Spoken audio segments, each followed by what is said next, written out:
नमो नमः सर्वेभ्यो। कक्षा 9वीं के छात्रों का इस वीडियो में मैं सहर्ष स्वागत करता हूं। इस वीडियो में हम द्वितीय पाठ स्वर्णकाकः के प्रश्न उत्तर, साथ ही साथ उस पाठ में आया हुआ व्याकरण जैसे प्रत्यय, संधि, उपपद, विभक्ति, ये सारे सीखने वाले हैं। मतलब सिर्फ प्रश्न उत्तर नहीं होगा, साथ ही साथ ये व्याकरण के भाग होंगे और उनका स्पष्टीकरण होगा। ठीक है, तो चलिए शुरू करते हैं हम वीडियो। पहला प्रश्न है, एक पदेन उत्तरम लिखत। एक पद में उत्तर लिखिए। माता काम आदिशत, माता ने किसको आदेश दिया? तो अपनी पुत्री को दिया, तो आंसर आया पुत्री। स्वर्णकाकः कान अखादत, सोने के कौवे ने किसको खाया? तो तंडुलान, चावलों को खाया।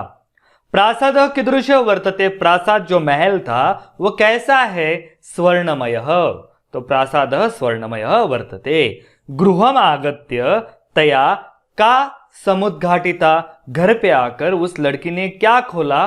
तो मंजूषा, जो पेटिका थी वो खोली। लोभाविष्टा बालिका कीदृशीं मंजूषाम नयति, लोभाविष्ट बालिका कैसी मंजूषा लेकर गई? बृहत, जो सबसे बड़ी थी वो मंजूषा वो ले गई। प्रश्न दूसरा है, अधोलिखितानां प्रश्नानां उत्तराणि संस्कृत भाषया लिखत। नीचे दिए गए प्रश्नों के उत्तर संस्कृत भाषा में लिखिए। पहला है, निर्धनायाः रिद्धायाः दुहिता कीदृशी आसीत्, जो निर्धन महिला थी, रुद्धा थी, उसकी लड़की कैसी थी? निर्धनायाः रुद्धायाः दुहिता विनम्रा मनोहरा च आसीत्, उत्तर आएगा विनम्रा मनोहरा च। बालिकया पूर्वम कीदृशः काकः न दृष्टः आसीत्, बालिका ने इससे पहले कैसे कौवे को नहीं देखा था? तो बालिकया पूर्वम स्वर्ण पक्षो रजत चंचुच, सोने के पंखों वाला और चांदी की चोंच वाला काकः, स्वर्ण काकः दृष्टः न आसीत्, सोने का कौवा नहीं देखा था। निर्धनायाः दुहिता मंजूषायाम कानि अपश्यत, निर्धन जो लड़की थी उसने मंजूषा में क्या देखा? निर्धनायाः दुहिता मंजूषायाम महारहाणि गृहकाणि अपश्यत, महंगे हीरे उसने उसमें देखे। बालिका किम दृष्ट्वा आश्चर्यचकिता जाता, बालिका क्या देखकर आश्चर्यचकित हुई? बालिका वृक्षस्य उपरि स्वर्णमयम प्रासादम दृष्ट्वा आश्चर्यचकिता जाता, लड़की ने पेड़ के ऊपर सोने का महल देखकर वो आश्चर्यचकित हुई। गर्विता बालिका कीदृशम सोपानम अयाचत कीदृशम च प्राप्नोत, गर्विता बालिका जो थी उसने कैसे सोपान मांगा था, कैसी सीढ़ियां मांगी थी और उसको कैसी मिली थी? गर्विता बालिका स्वर्णमयम सोपानम अयाचत ताम्रमयम च प्राप्नोत, उसने स्वर्णमयम सोने की मांगी परंतु ताम्रमयम च प्राप्नोत, तांबे की उसको मिली। 2 ख, अधोलिखितानां शब्दानां विलोम पदम पाठात चित्वा लिखत। विलोम पद पाठ से चुनकर लिखने हैं, अपोजिट वर्ड लिखने हैं। एग्जाम के लिए महत्वपूर्ण क्वेश्चन है, साथ ही साथ हमारे शब्दार्थ बढ़ाने के लिए भी इंपॉर्टेंट है। पश्चात, पश्चात मतलब बाद में, तो उसका अपोजिट वर्ड है पूर्वम, पहले। हसितुम, हंसने के लिए। रोदितुम, रोने के लिए। अधः, नीचे, उसके अपोजिट वर्ड है ऊपरी, ऊपर। श्वेतः, सफेद। कृष्णः, काला। सूर्यास्तः, सूर्य का अस्त। सूर्योदय, सूर्य का उदय। सुप्तः, सोया हुआ। प्रबुद्धः, जागृत हुआ या नींद जिसकी खुल गई, ऐसा। ठीक है। ख है संधिम कृत, संधि कीजिए, मतलब 2 पदों को जोड़िए। अब इस पाठ में, इस वीडियो में हमने सिर्फ संधि करके उनका आंसर नहीं निकाला है, हमने उसके नियम भी स्पष्ट किए। जैसे नी अधिक अवसत, नी में है ई और उसके बाद आया है अ, तो ई और अ मिलकर होता है य, तो उत्तर आया नेवसत। सूर्य अधिक उदय, अ अधिक उ होता है ओ, तो हुआ सूर्योदय।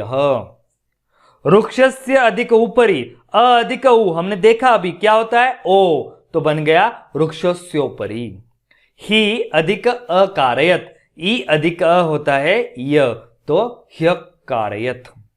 च अधिक एकाकिनी, अ अधिक ए होता है ऐ, चैकाकिनी।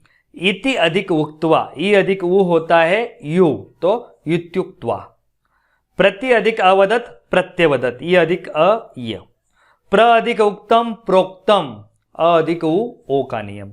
अत्र अधिक एव अत्रैव, अ अधिक एव होता है ऐ, अत्रैव। तत्र अधिक उपस्थिता, तत्रोपस्थिता, अ अधिक उ होता है ओ। यथा अधिक इच्छम, यथेच्छम, आ अधिक ए होता है ऐ, तो यथा अधिक इच्छम यथेच्छम। आगे वाला क्वेश्चन है स्थूल पदानि अधिकृत्य प्रश्न निर्माणम कुरुत। अंडरलाइन किए हुए वर्ड को देखकर आपको प्रश्न निर्माण करना है। यहां पे मैंने वन वर्ड में आंसर लिखा है, आपको वन वर्ड में कभी भी आंसर नहीं लिखना है।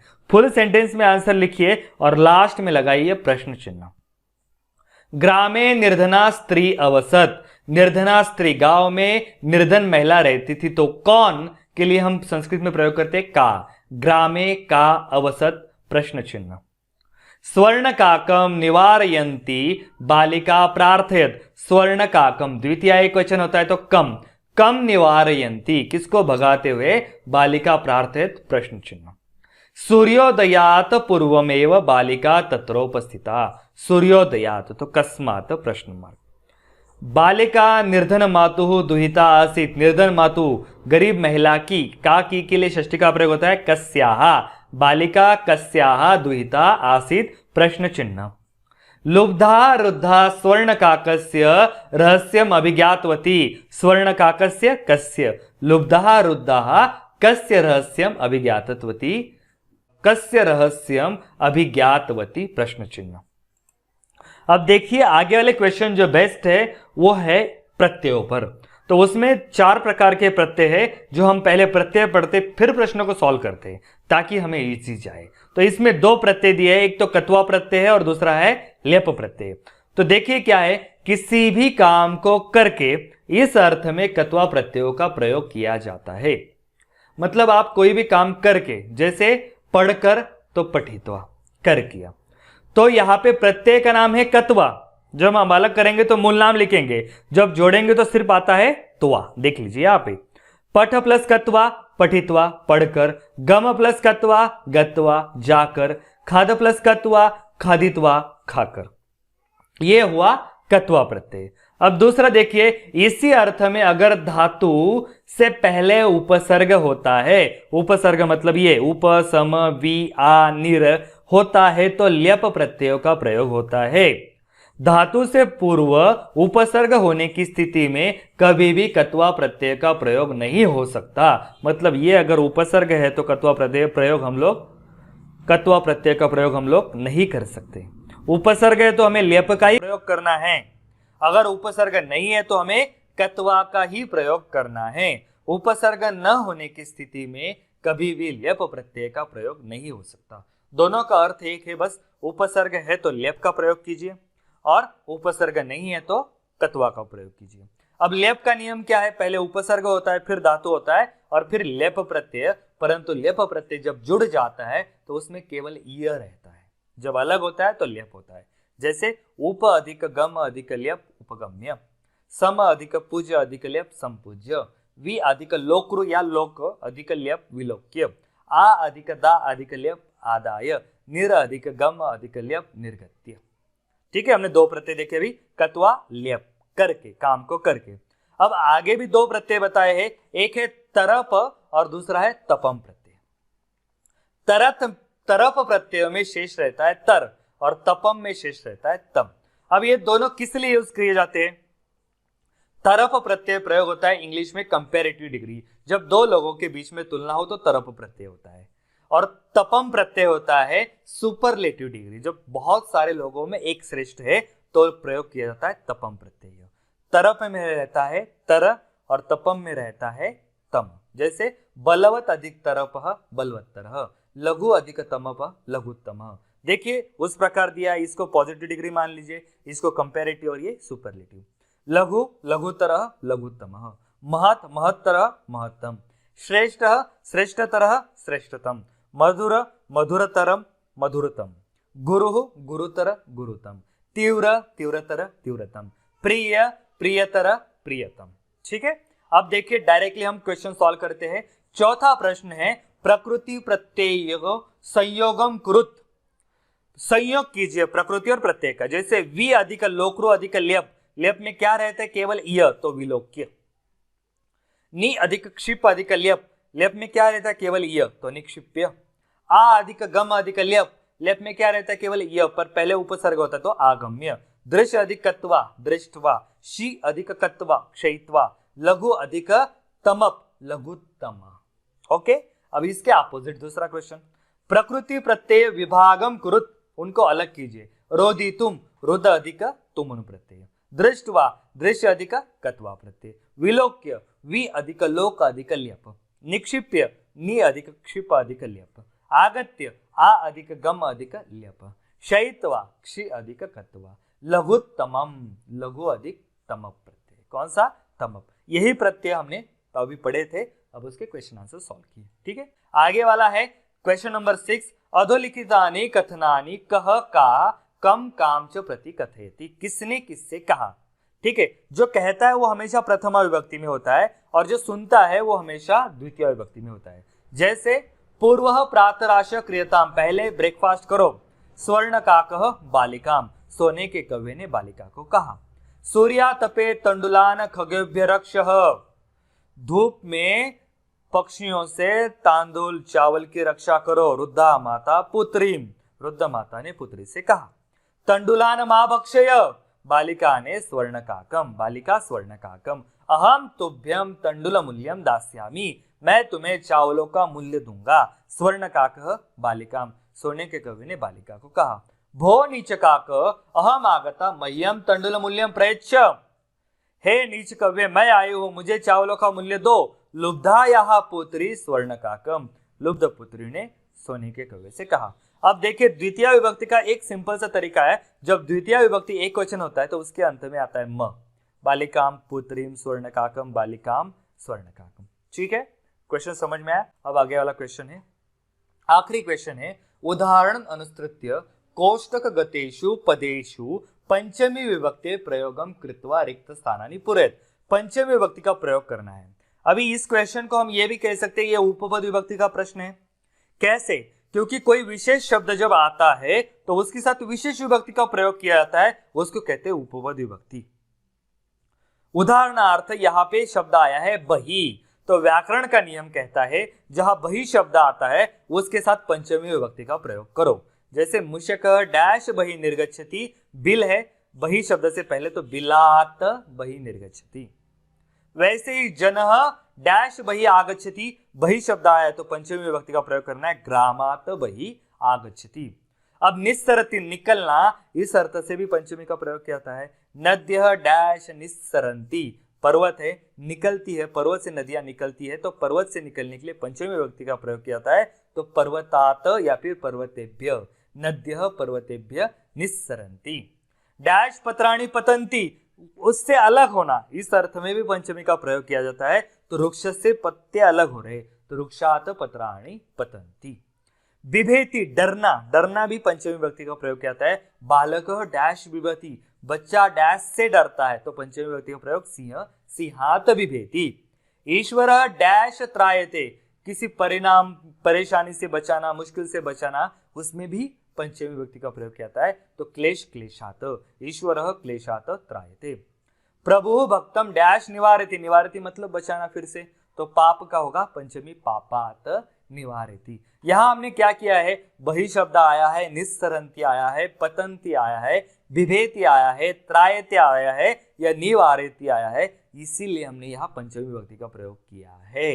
इसे कहते हैं उपपद विभक्ति। बहुत ही इंपॉर्टेंट पार्ट है कक्षा 9 के लिए, इस पे थोड़ा सा फोकस कीजिए। ठीक है, आगे अब इसके साथ थोड़ा सा भाषिक कार्य दिया है। इसमें दिया है कि संस्कृत संख्या जो होती है हम कितने तक भी बोल सकते हैं, करोड़ तक भी संस्कृत संख्या है, उससे आगे भी है, परंतु संस्कृत संख्या की एक विशेषता है, पहले 4 तक संख्या 3 लिंगों में चलती है। पुल्लिंग की अलग होती है, स्त्रीलिंग की अलग होती है और नपुंसक लिंग की अलग होती है। बाद में 4 के बाद एक समान चलती है। जैसे देखिए पुल्लिंग की यहाँ पे है एकः द्वौ त्रयः चत्वारः, उसके आगे समान होगी। स्त्रीलिंग की एका द्वे तिस्रः चतस्रः, नपुंसक लिंग एकम द्वे त्रीणि चत्वारि। 4 तक तीनों लिंगों में अलग अलग होती है, ये थोड़ा सा हमें याद रखने की जरूरत है। उसके बाद समान होती है क्योंकि इसका यूज काफी जगह पे होता है। तो उसके बाद कैसे चलेगी, भले ही पुल्लिंग हो, स्त्रीलिंग हो, नपुंसक लिंग हो। जैसे पंच, षट, सप्त, अष्ट, नव, दश। एकादश द्वादश सेम रहेगी, पर 4 तक बस वो अलग रहेगी। आगे देखिए, गच्छन धातु का रूप दिया है, पर ये शब्द रूप में प्रयोग किया है। ये इसलिए दिया है कि ये जो चलता है ये क्षत्रिय प्रत्यय की तरह चलता है। क्षत्रिय प्रत्यय मैंने कहीं कहीं पे मेंशन किया है, बाद में इसके ऊपर वीडियो भी बनेगी ग्रामर की अलग से। पर देखिए, जहां अन आता है ना, गच्छन, लिखन, पठन, वहां पुल्लिंग का क्षत्रिय प्रत्यय होता है। और जहां अंति आता है, गच्छन्ति बालिका, पठन्ति बालिका, खादन्ति बालिका, लिखन्ति बालिका, तो वहां क्षत्रिय का स्त्रीलिंग का प्रत्यय होता है। अब वो इसकी तरह चलते हैं। मैंने सिर्फ प्रथमा और द्वितीय लिए, बाकी आपके बुक में है। मैं बुक के बाहर से कुछ नहीं ले रहा हूं, जो है सारा बुक में ही है, बस उसको हमें बारीकी से देखना है, उसको सीखना है। तो मैंने प्रथमा और द्वितीय हमारे लिए बहुत ही इंपॉर्टेंट है, बाकी के आप बुक में देख ले, थोड़ा सा प्रैक्टिस से आपको आ जाएगा। प्रथमा क्या हो रही है, जैसे मान लो कोई भी शब्द का क्षत्रिय प्रत्यय यहाँ पे गच्छ है, तो गच्छन, गच्छन्तो, गच्छन्तः, गच्छन्तम, गच्छन्तो, गच्छतः। वही स्त्रीलिंग का क्षत्रिय प्रत्यय तो गच्छन्ति, गच्छन्त्यो, गच्छन्त्यः, गच्छन्तिम, गच्छन्त्यो, गच्छन्तिः। अब इसकी जगह पठन भी ले सकते हैं, पठन बालक मतलब पढ़ता हुआ बालक, गच्छन बालक जाता हुआ बालक, लिखन बालक लिखता हुआ बालक, विशेषण हो गया कार्य करता हुआ। गच्छन्ति बालिका जाती हुई बालिका, पठन्ति बालिका पढ़ती हुई बालिका, वदन्ति बालिका बोलती हुई बालिका। ये है क्षत्रिय प्रत्यय के कुछ रूप है। तो चलिए मित्रों, इसमें हमने स्वर्ण का ये पाठ देखा, उसके प्रश्न उत्तर, उनका अर्थ देखा, साथ ही साथ व्याकरण के कुछ पार्ट देखे, जैसे संधि देखी, इसमें सीखी हमने, विलोम पद देखे, फिर उसके बाद कुछ प्रत्यय सीखे, 4 प्रत्यय सीखे हमने। इसमें कौन कौन से, कत्वा प्रत्यय सीखा, ल्यप प्रत्यय सीखा, तरप प्रत्यय सीखा और तम प्रत्यय सीखा। तो राइट, 4 प्रत्यय सीखे। उसके बाद हमने 4 संख्या सीखी, संस्कृत की संख्या है, और संख्याओं के बाद हमने क्षत्रिय प्रत्यय पुल्लिंग और स्त्रीलिंग के रूप देखे। देखिए, ऐसा ज्ञान, ऐसा नॉलेज आपको किसी भी वीडियो में नहीं मिलेगा जो यहाँ पे मिल रहा है। और आप मुझ पे भरोसा रखिए, अगर आप मेरी वीडियो इसी तरह देखते रहोगे, आपके संस्कृत के कंसेप्ट यूं चुटकियों में क्लियर हो जाएंगे और आपके संस्कृत में आउट ऑफ मार्क्स मिलेंगे।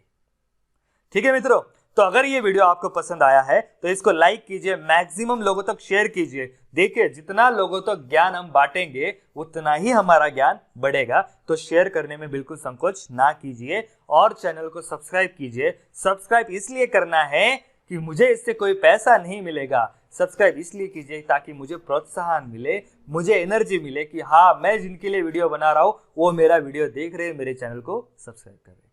ठीक है मित्रों, धन्यवाद।